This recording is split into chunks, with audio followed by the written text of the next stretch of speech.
We got to talk about Canada again. Okay. Well, if you thought what the Prime Minister was doing was insane, you just... Wait! You remember in 2015, 2016, there was that feminist who looked like, I don't know, she looked like the librarian goth hipster fantasy come to life. It was rather disturbing. And she said that she got PTSD from twatter. Yes. This is the new PTSD from twatter. Phantom honking. I shit you not. Post-traumatic stress from weeks of honking is a temporary mild trauma, the psychologist says. All right. First of all, let's just break it down to exactly what's going on here. They want sympathy. You know where you can find it. Between shit and syphilis in the dictionary. And listen. Wow.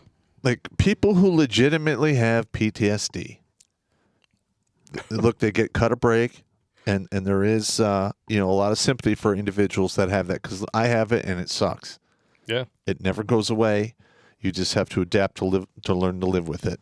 And any therapist who looks you in the face and goes, yeah, I think we can get you back to this won't even be a speed bump. You'll be just like before. They're lying to you. Lies. It is a bunch of lies. Lies. Because once you get programmed that way, that's it. That is it. Ugh. People are seriously experiencing PTSD over the January trucker convoy. Wee. I love this. Some Ottawa residents say they're left haunted by the sound of blaring horns, even though no horns are actually blaring. And I'm with the B on this. Honestly, how do you parody this? It's beyond parody. So I'm going to continue to quote from the article. When you hear that noise, it's like, oh, are they back? Is there a road convoy coming back? Said Sean Flynn, who lives about 3 kilometers from downtown, but could still hear the horns inside of his home during the protests. Yeah, he probably heard them while he was crying in the corner as Pookie, Tyrone, and Rayway were turning his ex-hooer into one of those... Can you imagine what would happen to Canada if there was an actual invasion going on and cities were getting actually attacked and there's bombs and it going off? I mean, they would literally, I would cease to exist. Well, you know what this really is, right? All eyes in the world were on Canada for over a month, and now all eyes in the world are on Ukraine. It is convenient. They didn't want all eyes in the world on this. So to call Ukraine a very convenient weapon of mass distraction, I see what I did there. Mm-hmm. It's an understatement. I mean, Biden's grateful for it. Trudeau is grateful for it. The only people who aren't grateful for it are the people who were getting attention for once in their lives during all of this crap. And now they want that attention back. Yeah. Listen, I mean, my PTSD is basically from being mortared and rocketed for 7-8 months in Iraq, and then roadside bombs. Every time you rolled out the gate, you had to worry about if you're going to make it back or not. I mean, it was the wild, wild west. I would call that a real problem. Yeah. Something actually traumatic. I have seen, listen, when I was the first sergeant and I was traveling around Victory, I had to travel like a hobo. I would take the Rhino, which is an up-armored RV, to a base. And then I'd have to whore myself out to get on a convoy to go to I don't want to know, man. Some other fob. I don't want to know. You're doing with your lot lizards and whatever. Oh, you see, not only is it a shield, it's also a blinder. Yeah, you got But the thing is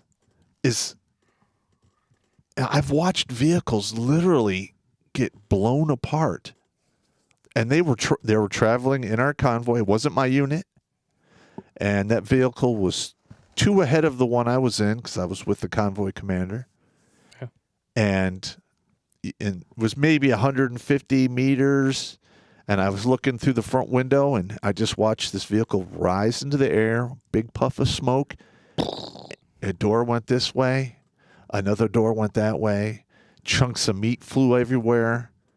And that was that was a horrific clusterfuck. And I still think about that every single day. Yeah. Every day. Yeah, but your trauma doesn't mean anything. Hey, Canada. Oh, are you triggered? No. Yeah, nobody got killed. They've cleaned up their mess. All right. Yes, there was some noise pollution. So what, comma? I don't care. When? If you cared about noise pollution, you wouldn't live in the capital city. That's right. So, when? F the hell off. Yeah, I mean, I feel I was traumatized just driving by Toronto because I made the mistake of trying to get around Toronto before rush hour traffic kicked off, and nobody told me that every day of every fucking is rush hour traffic around Toronto. Every day. 8 hours. 8 hours. Hours. 8 hours. Fuck Canada. I'm not going back there. I'm not driving there anyway. I'll go drink there, but I'm not driving. Yeah. Invade them and take their beer. But, ooh, that's a good one. Can we really be surprised? Because this is the country that literally passed, we're just going to call it what it is. It's the Minority Report bill. Oh, yeah. I didn't hear about this when it happened, but holy shit. Liberals introduce a bill to fight online hate with criminal code amendments. That's not the interesting part. This makes it sound almost sane. You go down here, Bill C-36 would allow a person to appear before a provincial court with an attorney general's consent if the person fears that another will commit an offense motivated by bias, prejudice, hate, blah, blah, blah, istophobisms, yada, yada, yada. So literally, this isn't even a crime that has been committed yet. You're just suspected of committing a crime. Wow. Yeah, they fear that you will commit an offense. So this is literally, I'm afraid. It is the Minority Report. Yeah, this is Minority Report. I'm afraid that this person is going to pull up in my driveway and honk. And we all know that honk, it means Heil Hitler. So Yeah. you got to throw them in jail. So basically, Canada equals ESP punishment. And anything that hurts somebody's feelings is hate speech that you can be criminally charged for. So let's say... Wow! Let's just say you're addressing a crowd of 1,000 people. And one of those people in the crowd gets upset at something that you mentioned. It's a criminal offense. How dare you?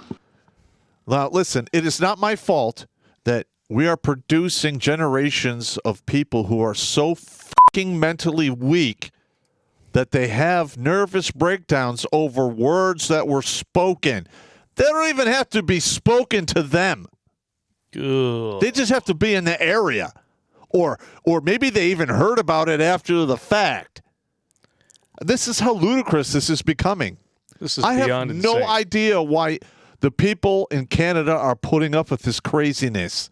You need to stomp it the fuck out. Well, if the 2020 ice cream social was of any indication, they may have actually voted not to put up with it.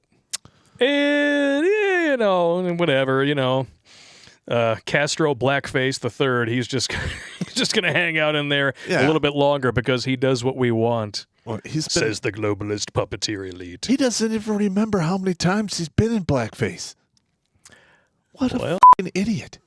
Yeah, and his mom, that woman, has been hit with more skeet than the front lawn at a shooting range. Yeah, that woman is backed up onto some pinuses. Just going to say.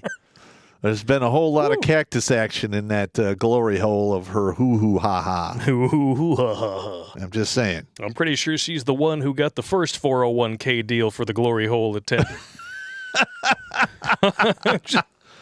Yeah, she got benefits with that glory hole. I'm just saying. I don't know. That looks like a bump. Let me check my benefits.